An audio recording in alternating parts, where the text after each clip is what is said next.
हेमू विक्रमादित्य, भारत का अंतिम हिंदू सम्राट। भारत का इतिहास अनेकों वीरों, सम्राटों और उनकी जुझारू कथाओं से भरा हुआ है। इन महानतम योद्धाओं में एक नाम आता है, हेमू विक्रमादित्य का। हेमू का जीवन भारतीय इतिहास का एक रोचक और प्रेरणादायक अध्याय है, जो संघर्ष, वीरता और पराक्रम से भरा हुआ था। यह कहानी न केवल उनके सैन्य कौशल और शासक के रूप में उनकी उपस्थिति को उजागर करती है, बल्कि यह भी बताती है कि कैसे एक साधारण इंसान अपनी संकल्प शक्ति से इतिहास बदल सकता है। आज हम जानेंगे हेमू विक्रमादित्य के जीवन की कहानी, जिनकी वीरता और संघर्ष ने उन्हें भारतीय इतिहास के अमर नायक बना दिया। हेमू विक्रमादित्य का प्रारंभिक जीवन। हेमू का जन्म 1501 में दिल्ली के पास समालखा नामक स्थान पर हुआ था। वह एक ब्राह्मण परिवार से थे और उनका प्रारंभिक जीवन सामान्य था। उनके पिता एक व्यापारी थे और उनका जीवन संघर्षों से भरा हुआ था। हेमू के लिए जीवन का पहला संघर्ष तब शुरू हुआ जब उन्होंने अपनी शिक्षा पूरी करने के बाद सैन्य में कदम रखा। हेमू ने अपने शौर्य और बुद्धिमत्ता से जल्द ही अपनी पहचान बनाई। उन्होंने अपने समय के एक प्रमुख सम्राट सिकंदर लोदी के साथ सैन्य सेवा शुरू की। हेमू की वीरता और सैन्य कौशल ने उन्हें महत्वपूर्ण पदों तक पहुंचाया। सिकंदर लोदी की सेना में कार्य करते हुए हेमू ने कई युद्धों में भाग लिया और अपनी रणनीतिक क्षमताओं से वह जल्दी ही शाही सेना के एक महत्वपूर्ण सदस्य बन गए। हेमू की उन्नति और सम्राट बनने का मार्ग। सिकंदर लोदी की मृत्यु के बाद हेमू ने इब्राहिम लोदी के शासनकाल में महत्वपूर्ण भूमिका निभाई। इब्राहिम एक कमजोर शासक था और यह हेमू के लिए एक अवसर था। वह बहुत जल्दी इब्राहिम लोदी के सबसे विश्वसनीय सैनिकों में से एक बन गए। हेमू ने सैन्य में अपनी सामरिक रणनीतियों से कई युद्धों में विजय प्राप्त की।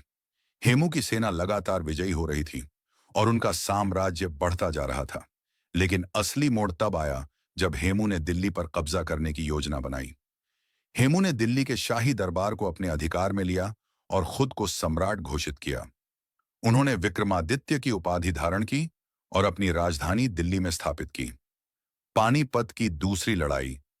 पानीपत की दूसरी लड़ाई, जो 1556 में हुई, हेमू विक्रमादित्य के जीवन का निर्णायक मोड़ साबित हुई। इस युद्ध में हेमू ने अकबर के संरक्षक बैरम खान की सेना का सामना किया। यह युद्ध भारतीय इतिहास में अत्यंत महत्वपूर्ण था, क्योंकि इससे अकबर की मुगल सत्ता को मजबूत करने में मदद मिली। हेमू ने इस युद्ध में अपनी सेना के साथ बड़ी बहादुरी से मुकाबला किया, लेकिन दुर्भाग्यवश वह एक तीर के हमले में घायल हो गए और अचेत हो गए। इस युद्ध के बाद हेमू की सेना हार गई और हेमू को पकड़ लिया गया। हेमू का शहीदी अंत। हेमू का जीवन युद्धों, संघर्षों और विजयों से भरा हुआ था, लेकिन पानीपत की लड़ाई के बाद उनका अंत जल्द ही आ गया। हेमू को पकड़कर दिल्ली लाया गया, जहां उन्हें सम्राट अकबर की सेना के सामने पेश किया गया। उन्हें कड़ी सजा दी गई और बाद में हेमू की मृत्यु हो गई। उनकी मृत्यु के बावजूद हेमू का नाम भारतीय इतिहास में हमेशा के लिए अमर रहेगा। उन्होंने भारत की सांस्कृतिक विरासत को बचाए रखने के लिए संघर्ष किया और एक हिंदू सम्राट के रूप में अपनी पहचान बनाई। हेमू की विरासत और प्रभाव। हेमू विक्रमादित्य का जीवन भारतीय इतिहास के सबसे महान संघर्षों में से एक है। उनका संघर्ष केवल एक व्यक्ति का संघर्ष नहीं था, बल्कि यह भारतीय राष्ट्र की स्वतंत्रता और अस्मिता के लिए किया गया संघर्ष था। हेमू ने केवल सैन्य कौशल नहीं दिखाया, बल्कि एक कुशल शासक और एक साम्राज्य के निर्माणकर्ता के रूप में भी अपनी पहचान बनाई।